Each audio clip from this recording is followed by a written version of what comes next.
नमस्कार। उम्मीद करते हैं आप अच्छे होंगे, स्वस्थ होंगे, मस्त होंगे और तंदुरुस्त होंगे। आज का हम लोग का टॉपिक है जो हम कल पढ़े थे हार्ट, तो उसी हार्ट का अगला टॉपिक है ईसीजी। तो आइए हम समझते हैं कि ईसीजी क्या होते हैं, ईसीजी क्या काम करते हैं। तो देखिए यहाँ पर लिखे हैं ईसीजी। ईसीजी का अगर फुल फॉर्म देखा जाए तो इलेक्ट्रोकार्डियोग्राफी। जो ईसीजी है इसका फुल फॉर्म है इलेक्ट्रोकार्डियोग्राफी। जो इलेक्ट्रोकार्डियोग्राफी है यह करता क्या है, तो जो शरीर में यानी जो हार्ट में जो ब्लड है और जो शरीर में जो उस ब्लड संबंधित जो समस्याएं हैं उस समस्याओं की जांच करने का काम करता है। कौन? ईसीजी। कि जो ब्लड है वो ब्लड सही से प्रवाह कर रहा है कि नहीं, जो ये हार्ट है वो हार्ट सही से पंपिंग कर रहा है कि नहीं, उसी की जांच करने का काम करता है कौन? ईसीजी। तो ईसीजी का फुल फॉर्म है इलेक्ट्रोकार्डियोग्राफी। ठीक है।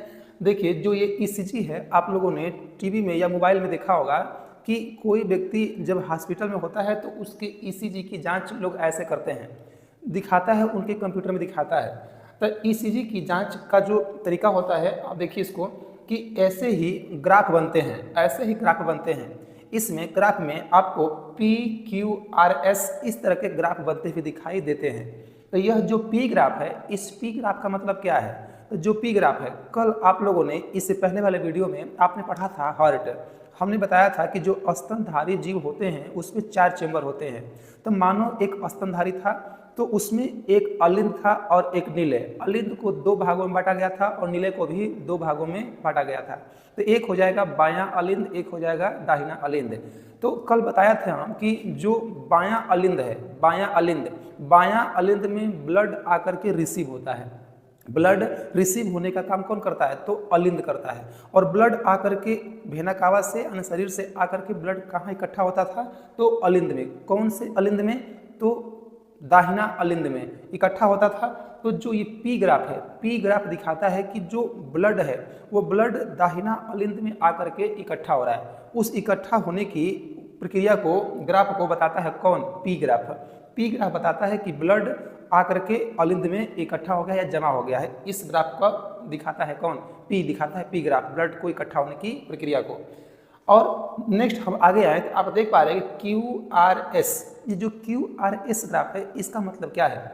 तो यह जो क्यू और आर एस जो ग्राफ है यह दिखाता है कि जो हार्ट जो ब्लड को पंप कर रहा है, अगर वह जैसे अगर इस तरह कतार में बढ़ते जाएंगे, ग्राफ आगे बढ़ता जाएगा, अगर ये जो ग्राफ है अगर नीचे आ गया तो इसका मतलब कि ब्लड का जो सर्कुलेशन है वह धीरे है, ब्लड का सर्कुलेशन धीरे है। ज़्यादा अगर नीचे आ गया तो ये दिखाएगा कि ब्लड का जो सर्कुलेशन है वो ज़्यादा क्या है? कम है, यानी पंप बहुत धीरे कर रहा है। ग्राफ अगर नीचे आ जाएगा तो, अगर ग्राफ ऊपर जाएगा, अगर ग्राफ ऊपर जाएगा तो यह देखा जाएगा कि जो ब्लड है वो ब्लड पंप सही से हो रहा है, यानी ब्लड को पंप करने में हार्ट मदद कर रहा है और जितना पंप करना चाहिए उतना वह पंप करने का काम कर रहा है। लेकिन ग्राफ अगर ज़्यादा ऊपर चल जाए इसका मतलब कि जो ब्लड प्रेशर है, जो ब्लड प्रेशर है उसको पंप करने का वह ज़्यादा हो गया है।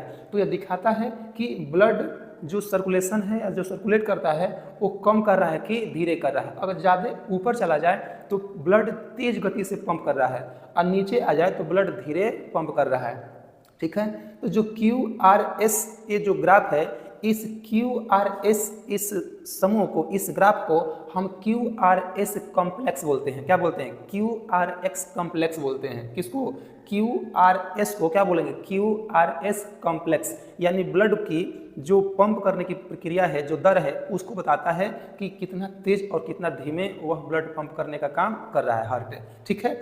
जब व्यक्ति का शरीर में जब जांच होता है तो आप देखे होंगे कि उसके शरीर पर अलग अलग जगह पे सब लीड लगे होते हैं, उसमें लीड लगे होते हैं, कहीं लीड यहाँ, ऐसे लीड चिपकाए गए होते हैं शरीर में। तो जो लीड होते हैं वो लीडों की संख्या होती है 12। कितनी होती है? 12 लीड्स होते हैं उसके शरीर पर चिपकाए गए। तो उस 12 लीड्स को बोलते हैं 12 ईसीजी लीड बोलते हैं। क्या बोलेंगे? 12 ईसीजी लीड बोलेंगे। ठीक है। जो व्यक्ति, जो डॉक्टर होते हैं, जो हार्ट का अध्ययन करते हैं, हार्ट के डॉक्टर को बोलते हैं कार्डियोलॉजिस्ट। क्या बोलेंगे? कार्डियोलॉजिस्ट। जो डॉक्टर हार्ट का अध्ययन करते हैं उनको बोलते हैं कार्डियोलॉजिस्ट। लेकिन यहाँ लिखे हैं कि ईसीजी, यानी जो व्यक्ति जो ईसीजी जो मशीन है, जो ईसीजी मशीन है, उस ईसीजी मशीन को सेटअप करता है और व्यक्ति को कहाँ बीमारी है उस बीमारी के यहाँ जांच करने का काम करता है। उस व्यक्ति को बोलते हैं इलेक्ट्रोकार्डियोग्राफर। क्या बोलेंगे? इलेक्ट्रोकार्डियोग्राफर। यानी जो व्यक्ति ईसीजी मशीन को सेटअप करेगा और जो बीमारी है उस बीमारियों की जांच करने में वो मशीन को लगाएगा तो उस व्यक्ति को बोलते हैं इलेक्ट्रोकार्डियोग्राफर। और जो निष्कर्ष निकलेगा, जो डिसीजन निकलेगा, कौन बताएगा? डॉक्टर। उसको बोलते हैं कार्डियोलॉजिस्ट बोलते हैं। क्या बोलेंगे? कार्डियोलॉजिस्ट बोलते हैं। तो यहाँ तक किसी को कोई दिक्कत नहीं। ईसीजी एक मशीन है, इसका फुल फॉर्म इलेक्ट्रोकार्डियोग्राफी। इसका आप एक स्क्रीनशॉट कर लीजिए और हम चलते हैं इसके आगे। इसका आप एक स्क्रीनशॉट कीजिए, चलते हैं इसके आगे। चलिए अब हम लोग देखते हैं ब्लड प्रेशर कि ब्लड प्रेशर क्या होता है। तो जब शरीर से, यानी जो हार्ट है, हार्ट का जो नीले भाग होता है वह ब्लड को पंप करता है, तो ब्लड पूरे शरीर में फैल जाता है और उसके बाद पुनः वो शरीर से लौट करके आता है। तो जब शरीर से जब नीले ब्लड को पंप करेगा और ब्लड पूरे शरीर में प्रवाहित होगा, जाएगा, तो उसको बोलते हैं सिस्टोलिक। क्या बोलेंगे? सिस्टोलिक। और जब ब्लड वापस आएगा तो उसको बोलते हैं डायस्टोलिक। क्या बोलेंगे? डायस्टोलिक। आप ध्यान दीजिए कि हार्ट से ब्लड पंप कैसे करेगा? जब जो हार्ट है, जब हार्ट दबेगा, जब हार्ट को ऐसे दबाया जाएगा तभी ना वो ब्लड उसमें से ऊपर पंप करेगा। तो जब हार्ट ऐसे पिचकता है, ऐसे दबता है, तो ब्लड उसमें से पंप होता है, तो उसको बोलते हैं सिस्टोलिक। और जब यह पुनः ऐसे जब दबा हुआ है फिर ऐसे अपने अवस्था में आ जाएगा तो ब्लड वापस लौट करके आता है, तो उसको बोलते हैं डायस्टोलिक। यानी ब्लड का जाना और ब्लड का लौट करके आने की प्रक्रिया को बोलते हैं सिस्टोलिक बाई डायस्टोलिक बोलते हैं। ठीक है। अब देखिए कि जो ब्लड है वो ब्लड नॉर्मल, उसका प्रेशर होना कितना चाहिए? नॉर्मल उसका प्रेशर कितना होना चाहिए? तो नॉर्मल बीपी ब्लड प्रेशर। तो देखा जाए तो जो ब्लड है, ब्लड को शरीर में पहुंचाने के लिए उसकी रफ्तार तेज होनी चाहिए। उसकी रफ्तार जब तेज होगी तब ये पूरे शरीर में पहुंच पाएगा, नहीं तो नहीं पहुंच पाएगा। तो ब्लड को पूरे शरीर तक पहुंचाने के लिए, पूरे शरीर के अंगों तक पहुंचाने के लिए उसकी रफ्तार 120 mHg होना चाहिए, 120 mmHg होना चाहिए, तब वह ब्लड शरीर के हर एक अंगों तक पहुंच जाएगा। लेकिन वह आता किस स्पीड से है? तो 80 की स्पीड से। तो जिस व्यक्ति का ब्लड प्रेशर यानी बीपी अगर 120 से जाता है और 80 की स्पीड से लौट करके आता है तो उसको हम कहेंगे नॉर्मल ब्लड प्रेशर बोलेंगे। क्या बोलेंगे? Normal blood pressure. उसको कोई दिक्कत किस प्रकार का नहीं होगा। लेकिन हम बोले हाई बीपी यानी ब्लड प्रेशर का बढ़ जाना, तो ब्लड प्रेशर बढ़ना एक तरह से बीमारी है व्यक्ति के लिए। तो जब ब्लड प्रेशर, जब बीपी बढ़ जाती है तो जो ब्लड को पंप करने की प्रक्रिया है और जो ब्लड की रफ्तार है उसमें तेजी आ जाती है। तो कितना था नॉर्मल में? 120। यह नॉर्मल बढ़ के कितना हो जाएगा? 150। यह बढ़ के कितना हो जाएगा? 150। कितने से आ रहा था? तो 80 की स्पीड से। तो आएगा भी यह तेज गति से, जाएगा भी तेज गति से और आएगा भी तेज गति से।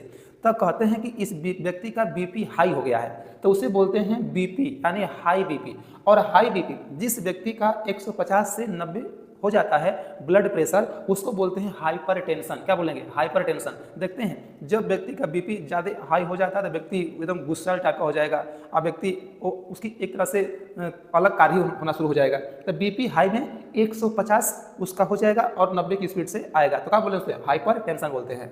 और लो भी किसी का होता है। अब सोचते हैं कि अब हाई ना हो, नॉर्मल रहे, तो आप नॉर्मल खाद्य पदार्थ खाइए, इसकी कुछ दवाएं आती हैं उसका आप सेवन कीजिए तो आपकी बीपी नॉर्मल रहेगी। लेकिन जिस व्यक्ति का बीपी लो है उसको तो बहुत दिक्कत है, जहाँ तहीं ढह जाएगा, जहाँ तहीं गिर जाएगा। तो बीपी यानी ब्लड कम रहेगा तो उसकी रफ्तार भी क्या होगी? धीरे जाती है, उसकी रफ्तार भी धीरे। इसलिए आप उतना खाद्य पदार्थ खाइए कि आपके ब्लड जो शरीर है उसमें ब्लड पर्याप्त मात्रा में उपस्थित रहे और ब्लड सर्कुलेशन भी अच्छे से हो सके। तो जिस व्यक्ति का ब्लड लो हो जाता है उसे बोलते हैं लो बीपी। क्या बोलेंगे? लो यानी बीपी उसकी कम हो गई है। तो लो बीपी में जो ब्लड को जाने और आने का जो ग्राफ था वह क्या हो जाएगा? कम हो जाएगा। तो यह 100 कितने नॉर्मल में था? 120। ये घट जाएगा, तो घट कितना हो जाएगा? 100। अब कितने से आ रहा था? 80 से, तो कितने से आने लगेगा? 60। तब बीपी लो में ब्लड प्रेशर यानी जाने की प्रक्रिया भी कम होती है और आने की प्रक्रिया भी कम होती है, उसको बोलते हैं हाइपोटेंशन। क्या बोलेंगे? हाइपोटेंशन। क्या बोलेंगे? हाइपोटेंशन। ठीक है। तो बीपी, हाई बीपी, लो बीपी, हाई बीपी को बोलते हैं हाइपरटेंशन, लो बीपी को बोलते हैं हाइपोटेंशन बोलेंगे। क्या बोलेंगे? हाइपोटेंशन। तो जिस व्यक्ति का ब्लड बीपी लो है उसको दवा खानी चाहिए और अच्छे से खाद्य पदार्थ का सेवन करना चाहिए, ताकि उसकी जो बीपी है वो बीपी नॉर्मल बनी रहे, 120 से 80 तक बनी रहे। इसकी दवा अन्य अन्य बहुत सारे दवा हैं, आप उसका सेवन कीजिए। लेकिन जो युवा वर्ग के लोग हैं उनमें तो बीपी हाई होना ही चाहिए, बीपी उनमें थोड़ा ज़्यादा रहेगा तभी ठीक है, नहीं बीपी एकदम कम रहेगा ना तो उनके जो कार्य करने की जो कैपेसिटी है, जो क्षमता है, उसमें उनको मन नहीं लगेगा, एकदम बिल्कुल वो एकदम सुस्त टाइप का दिखेंगे। बीपी लो रहेगा तब, वही जब ब्लड एकदम अच्छा खासा है पूरे शरीर में सर्कुलेट करेगा, ऊर्जा तुरंत बनेगा और व्यक्ति ऊर्जावान रहेगा, तो काम अच्छे से करेगा। कौन? नवविवाह। लेकिन अगर उसमें ऊर्जा ही नहीं बनेगी, ब्लड ही नहीं है, तो काम करने में क्या रहेगा? असमर्थ रहेगा। इसलिए अपने अपने जो ब्लड है, जो बीपी है, उसको नॉर्मल रखिए, उसको अच्छे खासे रखिए, कम मत होने दीजिए और अपनी पढ़ाई को अच्छे से पूरा करने का आप प्रयास कीजिए। ठीक है, उम्मीद करते हैं आपको यह आज का जो सेशन है ब्लड प्रेशर और ईसीजी ये समझ में आया होगा। आप लोग इसको कमेंट में बताइएगा कि आज का सेशन आप लोग को कैसा लगा, जानकारी आप लोग को कैसे लगे। लेकिन जाते जाते आपसे हम एक प्रश्न पूछते हुए जाएंगे, आप बताइएगा कि शुद्ध रक्त और अशुद्ध रक्त, शुद्ध रक्त और अशुद्ध रक्त बॉडी में कहाँ पर मिलते हैं, उसका नाम क्या है? इस प्रश्न का आंसर आप कमेंट बॉक्स में दीजिएगा। तो उम्मीद करते हैं आपको यह सेशन अच्छा लगा होगा। मिलते हैं नेक्स्ट दिन नेक्स्ट सेशन में। नमस्कार, धन्यवाद।